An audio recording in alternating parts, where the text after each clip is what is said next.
Here's something that might shock you.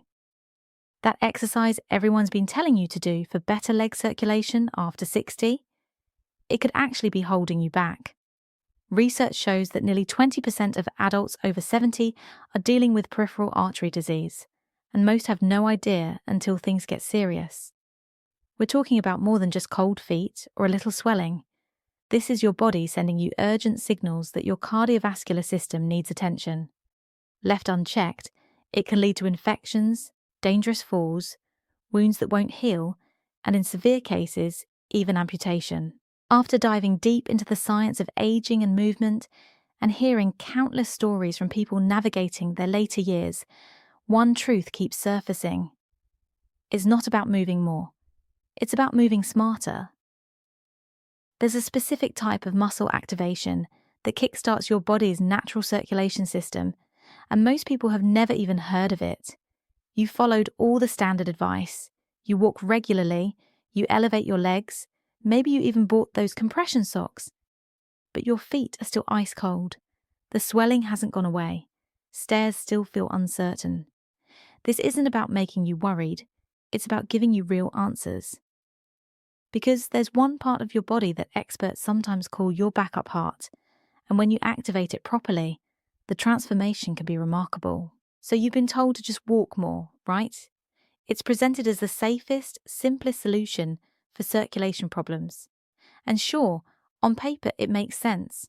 Walking is natural, it's easy on your joints, and it's been the standard recommendation forever. But here's what they don't mention. Walking doesn't fully engage the muscle systems your legs need to pump blood back toward your heart. The reason? Most people over 60 walk at a pace that's too gentle, with steps that are too short, and rely too much on momentum to really trigger the deep muscle contractions that drive venous return. Studies from vascular medicine journals have found that older adults who only walked for leg circulation saw virtually no improvement in venous return unless they maintained a pace over 3.5 miles per hour, which isn't safe or realistic for most seniors. Meanwhile, targeted muscle activation exercises, what physical therapists call calf pump training, showed significant improvements in swelling, temperature regulation, and walking confidence, even without covering long distances. So if you've been walking faithfully and still dealing with cold toes, swollen ankles, heavy legs, or balance problems, understand this. You haven't failed. There's just been a missing piece in your routine. Now we're going to fill in that gap with 5 specific movements. These aren't internet fads or trendy fitness routines. They're used in actual surgical rehabilitation programs and recommended by vascular specialists. Most importantly, they're designed specifically for how your body works after 60. We're counting down the 5 most effective, research-backed movements that activate your secondary circulatory system and help restore healthy blood flow from your feet back to your heart. And trust me, the first one will completely reshape how you think about exercise in your later years. Movement 5. Ankle pumps. Let's start with ankle pumps. Honestly, they look almost ridiculous. You just sit there and flex your feet up and down. Most people only see this exercise in hospitals or rehab centres and assume it's just for post-surgery recovery. But here's the reality. This isn't just rehabilitation, this is pure biology. And it might be exactly what's missing if you've been walking but still struggling with circulation. Inside your lower legs, your calf muscles function like pressure pumps. Every time they contract, even slightly, they compress the deep veins and push blood upward toward your heart. This is why medical professionals refer to the calf pump as your second heart. But if you're sitting for extended periods or only doing low-effort walking, this pump gets weaker. Blood starts pooling in your ankles and feet, swelling increases, oxygen delivery decreases, and your legs feel increasingly heavy. Research published in vascular surgery journals showed that simple seated ankle pumps done just 3 times daily significantly reduced lower leg swelling in adults over 65, even without standing or walking. People reported less calf tightness, warmer feet, and noticeably better nighttime leg comfort, all without medication or special equipment. When this muscle stays inactive, blood becomes stagnant in the feet. That means swelling builds up, wounds heal slower, and the risk of balance issues and falls climbs over time. This is often the first piece in a chain reaction of decline, not because you're not trying hard enough, but because your circulation pump isn't turning on. How to do it? Sit in a solid chair with both feet flat on the floor. Lift your toes toward your shins while keeping your heels down. Then press your toes into the ground and lift your heels like you're gently pressing a gas pedal. That's 1 repetition. Move slowly and with control. Aim for 20 to 30 repetitions, 2 to 3 times daily, while you're watching television, reading, or after eating. The key isn't intensity, it's consistency. This small movement is your foundation. It awakens the calf pump. But to build real momentum and protect your strength, we need to engage higher up the chain. Movement 4. Seated leg lifts. Seated leg lifts. You're just raising one leg while sitting in a chair. How could that possibly help circulation? Many people dismiss this movement as too basic to be effective. It feels like beginner-level stuff, not real exercise. But here's what nobody tells you. This simple motion activates the exact muscle groups that walking often misses, especially after 60. Your quadriceps and hip flexors do far more than help you move around. They compress the major veins in your upper legs, helping push blood back toward the heart, just like your calves do lower down. When these muscles get weak, they can't assist with blood return efficiently. And here's the problem. Walking doesn't train them well enough. Why? Because as we age, we naturally take shorter, softer steps, which means the thighs and hips never fully contract. So blood pools, stiffness develops, and everyday movements like climbing stairs or getting up from a chair become increasingly difficult. Studies in physical medicine and rehabilitation journals found that adults over 60 who did seated leg lifts with light resistance just 3 times weekly for 8 weeks improved their walking speed by 28%, increased stair climbing ability by 45%, and reported significantly less fatigue during daily activities. The reason? They retrained their thighs to support both movement and blood flow. Letting these muscles weaken leads to trouble getting up from chairs, slower walking, higher fall risk, and gradual loss of independence. And when walking becomes exhausting, movement decreases, which makes circulation even worse. That's the cycle we're breaking here. How to do it properly. Sit tall in a sturdy chair with your back firmly against the seat. Keep both feet flat. Slowly lift one leg straight in front of you, keeping the knee as straight as comfortable. Hold for 2 seconds, then lower with control. Repeat 10 to 15 times on each leg. Important tip, keep your back against the chair. Don't lean forward. This forces your thighs and core to do the actual work. As you get stronger, add light ankle weights or a resistance band. Even 1 or 2 pounds makes a difference. Muscles don't care about your age, they respond to challenge. And stronger thighs don't just improve circulation, they stabilize your entire body. Movement 3. Calf pump. Walk with support. Now for the calf pump walk with support. You're walking, you're moving around. That should be helping, right? That's what everyone says. But here's the hidden reality. Walking alone doesn't train your calves to respond during real-life moments like stumbles or slips. Most older adults walk at a pace that's gentle, sometimes too gentle to trigger meaningful circulation or challenge the balance system. This movement changes that without requiring long distances or high impact. Your calves are mechanical pumps. Every time they contract, especially when you push off the ground, they squeeze the deep veins in your legs, propelling blood upward against gravity. But regular walking isn't enough. Why? Because most people don't pause at the top of the motion where the contraction is strongest. By adding a slow, controlled heel raise with a brief pause, we train both your calves and your nervous system to work together, which is exactly what your body needs to catch itself during a potential fall. This is where circulation and fall prevention intersect. Reports from aging research institutes identified calf strength as one of the strongest predictors of independence in older adults. Seniors with stronger calves had fewer falls, better balance scores, and were significantly less likely to transition into assisted living. It's not just about walking more, it's about walking smarter. When your calves weaken, blood pools, swelling increases, oxygen delivery drops, and reaction time slows. That's when a simple misstep becomes a fall, and a fall becomes a major turning point in independence.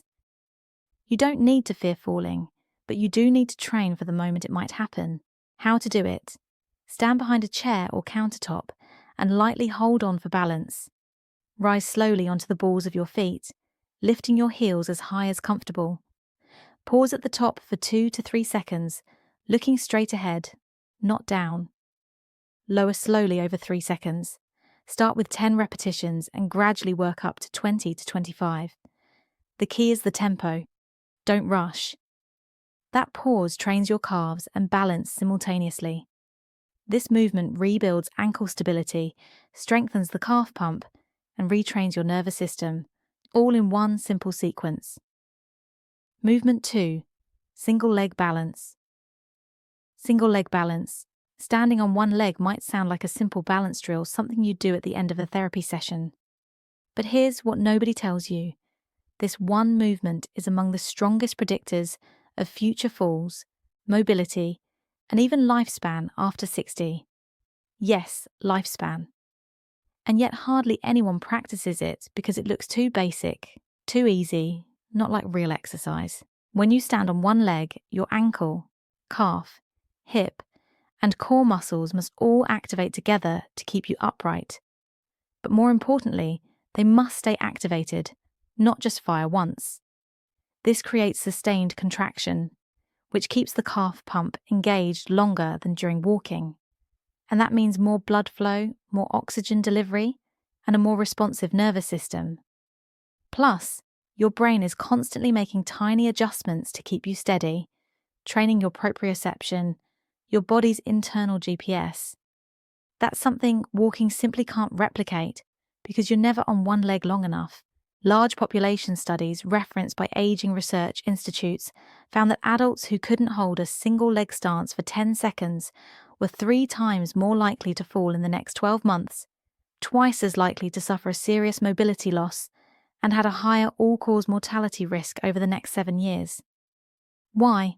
Because balance decline is often the first symptom of nervous system aging, and it appears before people notice weakness or pain. When balance goes, here's what often follows. Movement becomes cautious, circulation slows down, confidence drops, activity levels shrink, muscles weaken, and the risk of a single fall skyrockets. It's a silent spiral, and once it starts, it's hard to reverse. But with just 60 seconds daily, you can interrupt that spiral. How to do it safely? Stand next to a sturdy chair, wall, or countertop. Lightly rest one hand on it for balance. Shift your weight onto one leg and lift the other foot just an inch or 2 off the floor. Hold for 20 to 30 seconds, breathing normally. Repeat 2 rounds per leg. As you improve, reduce hand support. Eventually, you'll just hover your hand above the surface, just in case. You're not just training balance, you're retraining your nervous system, and that changes everything. Movement 1. Standing calf pump hold. And now for the number 1 movement, the standing calf pump hold. Just rise on your toes. Sounds too simple, right? It looks like nothing. You're just lifting your heels and holding. That can't possibly change your circulation, right? That's what most people assume, until they understand what's happening inside their legs. Because this single move is the most commonly prescribed exercise in vascular rehabilitation protocols after leg surgery. Why? Because it doesn't just help circulation, it drives it. Your calves aren't just muscles, they're hydraulic pumps. When you rise onto the balls of your feet and hold, your calf muscles squeeze the deep veins in your lower legs and create pressure that pushes blood upward toward your heart against gravity. That hold is critical. It's what keeps the pump engaged long enough to overcome the effects of gravity, weak veins, and slow return flow, problems that become more common after 60. And regular walking simply can't hold the pump long enough to create this effect. Reviews published in geriatric physical therapy journals show that older adults who performed standing calf pump holds twice daily for just 4 weeks experienced a 42% reduction in ankle swelling, a 23% improvement in walking endurance, and a significant boost in balance confidence. These results outperformed walking and traditional leg stretches without adding joint stress or requiring a gym. That's why vascular surgeons, physical therapists, and rehabilitation teams worldwide treat this as a cornerstone movement. When your calves stop pumping efficiently, blood pools in your feet, oxygen delivery slows, swelling and fatigue rise, veins stretch and weaken, and your risk of slow healing wounds and balance loss increases. Over time, these small issues compound, and one misstep can become a hospital visit. You don't need that, and you don't need fancy workouts to prevent it. How to do it? Stand behind a chair or countertop and lightly hold for balance. Place your feet hip-width apart. Slowly rise up onto the balls of your feet. Hold at the top for 3 to 5 seconds, breathing normally. Lower slowly over 3 seconds. Start with 8 to 10 repetitions and build up to 15 to 20 with control. The magic is in the hold. That's when your second heart is pumping at full strength. Unlike fast walking or step count goals, this move directly targets the system that keeps your legs alive, warm, and working. And the best part? It's low impact, gentle on joints, can be done at home, and it works at any age. You've just discovered the movements that circulatory rehabilitation teams rely on worldwide. But the real question is, will you use them? Let's be honest. Poor leg circulation isn't just an inconvenience. It's the start of a chain reaction that can lead to things nobody wants to think about. Cold, swollen feet, delayed wound healing, pain that limits your activity, balance loss, falls, surgeries, and eventually a life that feels smaller and less free. But this isn't meant to scare you. It's meant to prepare you, to remind you that your body still responds to movement, and even small exercises can trigger major changes. You don't need to become an athlete. You don't need fancy equipment or perfect form. You just need to know which movements actually work with your biology after 60, not against it. Because the truth is, most decline isn't caused by aging, it's caused by underuse. And now you have the tools to fight back, gently, wisely, and consistently. Your legs are not finished. Your circulation is not set in stone. It's never too late to teach your muscles how to pump again. You've just learned 5 research-backed movements that do what walking alone cannot. They wake up your second heart, restore blood flow, and protect your balance, the foundation of your freedom. But this isn't about doing everything perfectly. It's about doing something purposefully, because the truth is you can still grow stronger. You can still improve your circulation, and you can still take back control, one repetition at a time. Start small, stay consistent. Even one of these movements done daily could mean warmer feet, steadier steps, and a better tomorrow. You don't need to move like you're 25, just move like someone who wants to walk strong at 80. Your future self will thank you.